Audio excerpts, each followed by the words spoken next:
Hi friends, ಎಲ್ರಿಗೂ ನಮಸ್ಕಾರ. ನಾನು ನಿಮ್ಮ ಪ್ರೀತಿಯ ರಕ್ಷಿತ ಬಜ್ಪೆ. ಎಲ್ಲರಿಗೂ ತುಳಸಿ ಹಬ್ಬದ ಆರ್ಥಿಕ ಶುಭಾಶಯಗಳು. ತುಳಸಿ ಹಬ್ಬದಂದು ಫುಲ್ ರೆಡಿಯಾಗಿ ಸ್ಯಾರಿ ಎಲ್ಲ ಉಟ್ಕೊಂಡು ನಾನು ದೇವಸ್ಥಾನಕ್ಕೆ ಹೊರಟೆ, ಕಟೀಲು ಶ್ರೀ ದುರ್ಗಾ ಪರಮೇಶ್ವರಿ ದೇವಸ್ಥಾನಕ್ಕೆ. ಇವತ್ತು ತುಂಬ ರಶ್ ಇತ್ತು. ಸೊ ಸಂಡೇ ಬೇರೆ ಇತ್ತು, ಸೊ ಹಾಗಾಗಿ ತುಂಬ ರಶ್ ಇತ್ತು ದೇವಸ್ಥಾನಕ್ಕೆ ಹೋಗಿ ದೇವರಿಗೆ ಕೈಯೆಲ್ಲ ಮುಗಿದು ಹೊರಗಡೆ ಬಂದು ಇಲ್ಲಿ ಅಂಗಣದಲ್ಲಿ ಕುತ್ಕೊಂಡಿದ್ವಿ. ನೋಡಿ ಎಷ್ಟು ಜನ ಇದ್ದಾರೆ ಅಂತೇಳಿ. ಇಲ್ಲಿ ಕುತ್ಕೊಳ್ಳೋದೊಂದು ತುಂಬ ಖುಷಿಯಾಗುತ್ತೆ, ಮನಸ್ಸಿಗೆ ತುಂಬ ಖುಷಿಯಾಗುತ್ತೆ ಇಲ್ಲಿ ಕುತ್ಕೊಳ್ಳಿಕ್ಕೆ. ನೋಡಿ, ಇಲ್ಲಿ ಸ್ಕ್ರೀನಲ್ಲಿ ದೇವ್ರದ್ದು ಲೈವ್ ಕೂಡ ತೋರಿಸ್ತಾ ಇರ್ತಾರೆ. ದೇವರಿಗೆ ಕೈಯೆಲ್ಲ ಮುಗಿದು ಇಲ್ಲಿ ಹೊರಗಡೆ ಭಜನೆ ಆಗ್ತಾಯಿತ್ತು, ಮಕ್ಕಳದ್ದು ಸೇವೆ ಆಗ್ತಾಯಿತ್ತು. ಸೊ ಅದನ್ನು ನೋಡ್ಕೊಳ್ತಾ ಕುತ್ಕೊಂಡಿದ್ವಿ. ತುಂಬ ಸಣ್ಣ ಸಣ್ಣ ಮಕ್ಕಳೆಲ್ಲ ಭಜನೆ ಮಾಡ್ತಾಯಿದ್ರು. ನೋಡಿ, ಇಲ್ಲಿ ಎಷ್ಟು ಸಣ್ಣ ಮಗು ಒಂದು ಭಜನೆ ಮಾಡ್ತಾಯಿದೆ. ಅದನ್ನು ನೋಡೋಕ್ಕೆ ತುಂಬ ಖುಷಿಯಾಗುತ್ತೆ.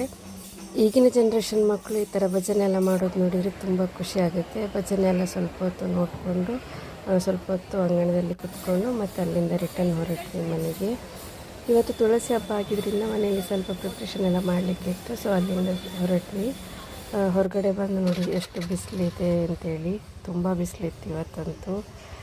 ಈಗ ಮಂಗಳೂರಲ್ಲಿ ಯಾವ ರೀತಿ ಅಂತ ಹೇಳಿದರೆ ಸಂಜೆ ಹೊತ್ತಿಗೆ ಜೋರು ಮಳೆ ಬರ್ತಾಯಿತ್ತು. ಇವಾಗ ಒಂದು 2-3 ದಿನದಿಂದ ಮಳೆ ಎಲ್ಲ ಇಲ್ಲ. ಇವತ್ತು ತುಂಬ ಬಿಸಿಲಿತ್ತು. ನೋಡಿ ಎಷ್ಟು ಬಿಸಿಲಿದೆ ಅಂತೇಳಿ. ಮತ್ತೊಮ್ಮೆ ಎಲ್ಲರಿಗೂ ತುಳಸಿ ಹಬ್ಬದ ಆರ್ಥಿಕ ಶುಭಾಶಯಗಳು. ಕಟೀಲು ದುರ್ಗೆಯು ಎಲ್ಲರಿಗೆ ಆಯುಷ್ಯ ಆರೋಗ್ಯ ಎಲ್ಲವನ್ನು ಕೊಟ್ಟು ಕಾಪಾಡಲಿ. ಮತ್ತೆ ಇನ್ನೊಂದು ವಿಡಿಯೋದೊಂದಿಗೆ ಸಿಗೋಣ. ಜೈ ಶ್ರೀರಾಮ್.